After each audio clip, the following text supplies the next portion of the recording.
Tell you about that, but first, a honeymoon disaster. A Connecticut man vanished on July the 6th after a heavy night of drinking and gambling on his honeymoon aboard a Mediterranean cruise ship. Witnesses say they heard a loud party coming from George Smith's stateroom, followed by a horrific thud. And no one has been charged in the case, but authorities found that blood that you see right there on the ship, and they suspect foul play. Joining us now for more, criminal defense attorney Courtney Anderson and Fox News legal analyst Peter Johnson, famed forensic pathologist Dr. Michael Baden. Dr. Baden is also the author of the best-selling book, Remain Silent. Dr. Baden, I look at that blood and I think of you. Because Thank you. in this way, well, I didn't mean it that way. In this way, what can we get out of that? The argument, the thud, the blood. Yeah, it means that somehow he was injured and bleeding before he went over. That over the railing onto that overhang where we're looking at the blood. Yeah. So that something happened in the cabin, and there's reports that there's blood in the cabin. Now and he had been drinking heavily.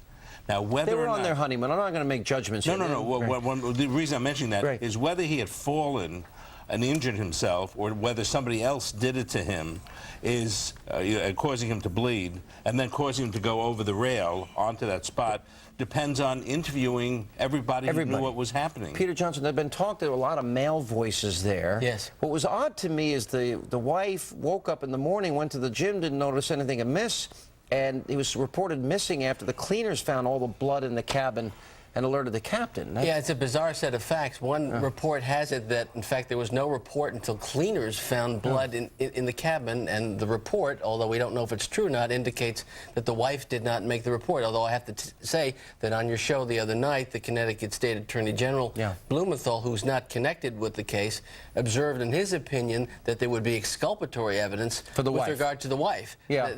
Meaning that she was not involved. I get very upset when, and let me throw this to Courtney. Courtney, when there's cases like this, and maybe this is a Susan Smith world, a Scott Peterson world, but we tend to just we get very suspicious very quickly of people close by. And I think we've got to be very careful in cases like this. But your thoughts when you see that blood and you find out that it was there, what do you think? Yeah, absolutely agree that we want to be cautious and not rush to judgment. We know that there have been many instances where our first suspicion is not correct, like with the runaway bride from a few months ago. But we know statistically also that the majority of the time, it is someone very, very close to you who is the most likely statistical person who would be perpetuated crime against you. Yeah, Dr. Baden, I want to go back to you. Specifically, I also understand that they cleaned up a lot of this. Will that hurt in the search for the evidence in the case? Sure. The whole process by which cruise ships don't take any evidence when a crime is committed, the most common crime, some kind of rape or something, the quick turnaround time, keeping on schedule is going to be very hurtful to the investigation. However, they supposedly took specimens of the blood in the room and on the landing, and we don't have a report back. Presumably it's his, but we can't tell from all this whether it's an accident or a homicide. That's the problem. From a PR standpoint, Peter, are they making a mistake by saying nothing, having said nothing to the public? Well, from a PR standpoint, it's an absolute horror show based upon the reports that we have. And the blood. And the blood. From one published report, a family that was next door was not interviewed until 5 days after, even though they had gone to authorities on the ship and indicate that they had heard the sound and that they found blood on the canopy below their balcony. And they were only interviewed by the cruise line's lawyers. Okay, maybe they're civil lawyers. Peter, all three of you. Maybe I'm missing something here, but the single biggest piece of information that I get so far is this wife wakes up, goes to the gym, and sees nothing wrong in the stateroom. Well, something may be wrong if your husband's not there and he's not in the bathroom.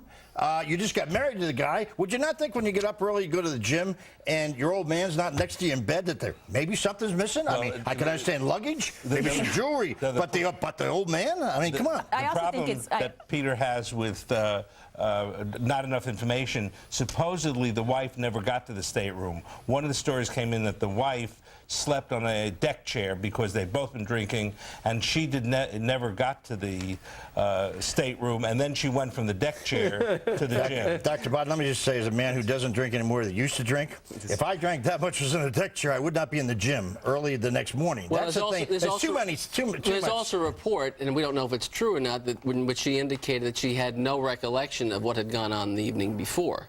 So we have varying reports according to different publications, and we know that the scene was in fact disturbed, and we know that the Turkish authorities didn't have access to important information.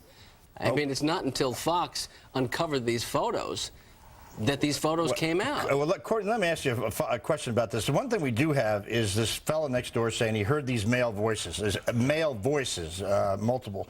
Now, I would assume if you have that report, right, and therefore you could probably assume, well, maybe there was a fight, or at least a disagreement. Wouldn't you then interview every single male on that boat before they got off? Take some blood samples to check to see if they've got any blood on their fingernails? I mean, what are we missing here? You're profiling. I absolutely agree. I know I'm profiling. There's a lot of things here very interesting. I mean, here's a woman on her honeymoon who had such a good time. They went to the casino. They had some drinks.